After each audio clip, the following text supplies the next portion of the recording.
ಸಫಲ Ekadashi December 15 ಸೋಮವಾರದಂದು ಈ ಏಕಾದಶಿಯ ಆಚರಣೆಯನ್ನು ಮಾಡ್ತಾರೆ. ನಮ್ಮ ಹಿಂದೂ ಧರ್ಮದಲ್ಲಿ ಏಕಾದಶಿಗೆ ವಿಶೇಷವಾದ ಮಹತ್ವವಿದೆ. ಎಲ್ಲ ವ್ರತಗಳಲ್ಲಿ ಅತ್ಯಂತ ಶ್ರೇಷ್ಠ ಹಾಗೆ ಉತ್ತಮವಾದ ವ್ರತ ಅಂದರೆ ಏಕಾದಶಿ ವ್ರತ ಅಂತಲೇ ಹೇಳ್ಬೋದು.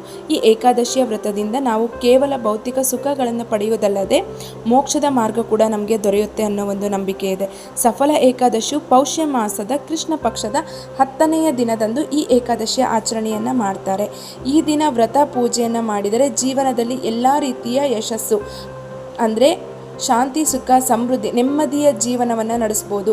ಎಲ್ಲ ರೀತಿಯ ಯಶಸ್ಸು ನಮಗೆ ದೊರೆಯುತ್ತೆ ಅನ್ನೋ ಒಂದು ನಂಬಿಕೆ ಕೂಡ ಇದೆ. ನಾನಿವಾಗ ನಿಮಗೆ ಸಫಲ ಏಕಾದಶಿ ಒಂದು ಚಿಕ್ಕ ಕಥೆಯನ್ನು ಹೇಳ್ತಾ ಇದ್ದೀನಿ. ಸಫಲ ಏಕಾದಶಿಯ ಕಥೆಯು ಬ್ರಹ್ಮಾಂಡ ಪುರಾಣದಲ್ಲಿ ಕಂಡು ಬರುತ್ತೆ. ಚಂಪಕ ನಗರದಲ್ಲಿ ಮಹಿಷ್ಮತಿ ಎಂಬ ಒಬ್ಬ ರಾಜ ವಾಸ ಮಾಡ್ತಾ ಇರ್ತಾನೆ. ಅವನಿಗೆ ಲುಂಪಕ ಎಂಬ ಮಗ ಕೂಡ ಇರ್ತಾನೆ. ಈ ರಾಜಕುಮಾರನು ತುಂಬಾ ಪಾಪಪೂರ್ಣ ಜೀವನವನ್ನು ನಡೆಸ್ತಾ ಇರ್ತಾನೆ ಮತ್ತು ತನ್ನ ತಂದೆಯನ್ನು ಯಾವಾಗಲೂ ಅಗೌರವದಿಂದ ನಡೆಸ್ಕೊಳ್ತಾ ಇರ್ತಾನೆ. ರಾಜನಿಗೆ ತನ್ನ ಮಗನ ವರ್ತನೆಯಿಂದ ತೀವ್ರ ನಿರಾಶೆಯಾಗಿರುತ್ತೆ. ಸೊ ಹೀಗೆ ಒಂದು ದಿನ ರಾಜನಿಗೆ ಸಿಟ್ಟು ಬಂದು, ನೀನು ಇನ್ನು ಮುಂದೆ ನನ್ನ ಮಗ ಅಲ್ಲ, ನನ್ನ ದೃಷ್ಟಿಯಿಂದ ದೂರ ಹೋಗು, ಮತ್ತೆ ಯಾವತ್ತೂ ಈ ರಾಜ್ಯಕ್ಕೆ ಹಿಂತಿರುಗಬೇಡ ಅಂತ ಹೇಳ್ತಾರೆ. ಆವಾಗ ಲುಂಪಕನಿಗೆ ಒಂದು ಯೋಚನೆ ಆಗುತ್ತೆ. ತನ್ನ ತಂದೆಯ ಹಣವಿಲ್ಲದೆ ನಾನು ಹೇಗೆ ಬದುಕುಳಿಯೋದು, ಒಂದು ವೈಭೋಗದ ಜೀವನ ಇಲ್ಲದೆ ನಾನು ಹೇಗೆ ಪ್ರತಿನಿತ್ಯ ಜೀವಿಸೋದು ಅಂತ ಯೋಚನೆ ಆಗುತ್ತೆ. ಸೊ ಏನ್ ಮಾಡೋದು ಅಂತ ಯೋಚನೆ ಮಾಡ್ತಾ ಅವನು ಕಾಡಿಗೆ ಹೋಗೋಣ ಅಂತ ನಿರ್ಧಾರವನ್ನ ಮಾಡ್ತಾನೆ. ಅವನು ದಟ್ಟವಾದ ಕತ್ತಲೆ ಕಾಡಿನೊಳಗಡೆ ಪ್ರಯಾಣವನ್ನ ಬೆಳೆಸ್ತಾನೆ. ಅಲ್ಲಿ ಅವನು ಪ್ರತಿನಿತ್ಯ ಕದ್ದ ಆಹಾರವನ್ನು ತಿಂದು ಬದುಕ್ತಾ ಇರ್ತಾನೆ. ಒಂದು ದಿನ ಲುಂಪಕನಿಗೆ ಸಫಲ ಏಕಾದಶಿ ಅಂತ ತಿಳಿಯದೆ ಉಪವಾಸವನ್ನ ಮಾಡ್ತಾನೆ. ಇತ್ತ ಕಡೆ ಶ್ರೀಕೃಷ್ಣ ದೇವರು ತನ್ನ ಮಹಾನ್ ಭಕ್ತರನ್ನು ಅವರನ್ನೆಲ್ಲ ಗಮನಿಸ್ತಾ ಇರ್ತಾರೆ. ಲುಂಪಕನ ಪ್ರಾರ್ಥನೆ ಶ್ರೀಕೃಷ್ಣನನ್ನ ತಲುಪುತ್ತೆ.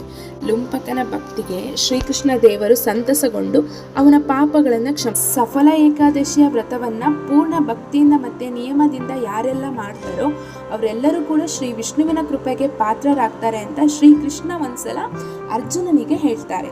ಸಫಲ ಏಕಾದಶಿಯ ದಿನದಂದು ವಿಷ್ಣುವಿಗೆ ಪೂಜೆಯನ್ನ ಮಾಡ್ತಾರೆ. ವಿಷ್ಣುವಿನ ಪೂಜೆಗೆ ವಿಶೇಷವಾದ ಮಹತ್ವವಿದೆ. ಈ ದಿನದ ಪೂಜೆ ತುಂಬಾ ಸರಳ ಆಗಿರುತ್ತೆ. ಹಾಗೆಯೇ ಈ ಸರಳ ಪೂಜೆ ಪರಿಣಾಮಕಾರಿ ಬದಲಾವಣೆಯನ್ನ ನಮ್ಮ ಜೀವನದಲ್ಲಿ ತರತ್ತೆ. ಸಫಲ ಏಕಾದಶಿಯ ವ್ರತವನ್ನ ಮಾಡೋದರಿಂದ ಪಾಪಗಳಿಂದ ಮುಕ್ತಿಯನ್ನು ಹೊಂದಬಹುದು, ಪುಣ್ಯ ನಮ್ಮ ಜೀವನದಲ್ಲಿ ಲಭಿಸುತ್ತೆ ಅನ್ನೋ ನಂಬಿಕೆ ಇದೆ. ಈ ವ್ರತವನ್ನ ನಾವು 2 ರೀತಿಯಲ್ಲಿ ಮಾಡ್ಬೋದು. ಒಂದು ನಿರ್ಜಲ, ಹಾಗೇನೆ ಇನ್ನೊಂದು ಫಲಹಾರ. ಶ್ರೀ ವಿಷ್ಣುವಿನ ಆರಾಧನೆಯನ್ನ ಮಾಡಲಾಗುತ್ತೆ. ಈ ದಿನ ವಿಷ್ಣುವಿಗೆ ಹಳದಿ ಹೂಗಳನ್ನ ಅರ್ಪಿಸಲಾಗುತ್ತೆ, ತುಳಸಿ ಮಾಲೆಯನ್ನ ಹಾಕ್ತಾರೆ, ಮತ್ತೆ ವಿಷ್ಣು ದೇವರಿಗೆ ಹಣ್ಣುಗಳನ್ನು ನಾವು ಅರ್ಪಿಸಬೇಕು.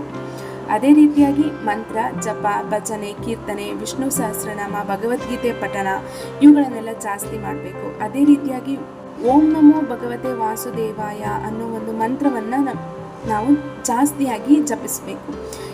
ಈ ರೀತಿಯಾಗಿ ಹೇಳೋದ್ರಿಂದ ನಮ್ಮ ಜೀವನದಲ್ಲಿ ಧನಾತ್ಮಕ ಶಕ್ತಿಯನ್ನು ತರಲು ನಮಗೆ ಸಹಾಯ ಆಗುತ್ತೆ. ಏಕಾದಶಿ ವ್ರತ ಕೇವಲ ಪೂಜೆಗೆ ಮಾತ್ರ ಸೀಮಿತವಲ್ಲ. ಈ ದಿನ ದಾನಕ್ಕೂ ಕೂಡ ವಿಶೇಷವಾದ ಮಹತ್ವವಿದೆ. ಅನ್ನದಾನ, ಹಸಿದವರಿಗೆ ಅನ್ನವನ್ನು ಕೊಡೋದು, ಅಸಹಾಯಕರು ಮತ್ತು ಬಡವರಿಗೆ ಸಹಾಯ ಮಾಡೋದು, ಈ ರೀತಿಯೆಲ್ಲ ಮಾಡೋದರಿಂದ ನಮಗೆ ಪುಣ್ಯ ಲಭಿಸುತ್ತೆ. ಪದ್ಮಪುರಾಣದಲ್ಲಿ ಹೇಳಿದ್ದಾರೆ ಗೊತ್ತಾ, ದಾನಂ ಪ್ರಿಯಕರಂ ಲೋಕೆ ದಾನಂ ಸ್ವರ್ಗಸ್ಯ ಸಾಧನಂ ಅಂತ.